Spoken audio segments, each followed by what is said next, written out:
Hi, I'm Hillman. I'm with Marketplace Leaders, and I want to tell you a little story about what God is doing in the marketplace today and how it relates to you. In the Old Testament, we see a story with Moses. And Moses, as you know, he has been working for Pharaoh most of his life. He's been banished now for 40 years in the desert. And all of a sudden, he has an experience with God. That voice comes through the burning bush. And all of a sudden, after some initial discussions with God, he asked him a very important question. And that question was, Moses, what is that in your hand? And Moses said, a staff. Now that staff represented something very unique. It represented Moses' vocation as a shepherd. And then God asked him another question, which he responded after he told him that it was a staff. He said, I'm going to perform miracles through your staff. Now that staff represented his vocation as a shepherd. And God was saying to him, I'm going to use that staff to perform miracles through your life. And he told him to lay that staff down. And that was the first thing he had to do, is lay that staff down. Now a staff for a person in the Old Testament as a shepherd represented much more than just a stick. It represented their life, their livelihood. And so what God was saying to Moses said, I want to take that represents your livelihood, your work, and I'm going to use it for His glory. I'm going to use it to bring a people out of slavery, people that were in bondage to sweat and toil. And so many people in the workplace today are living a life of sweat and toil. And so today, God is doing a unique work in men and women. But in order to really see God's purpose in and through our work life, Moses had to do something. He had to change his perspective about his own work life.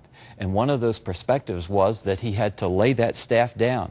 When he laid that staff down, he picked it up. And when he picked it up, it says it was no longer Moses' staff, it was the staff of God.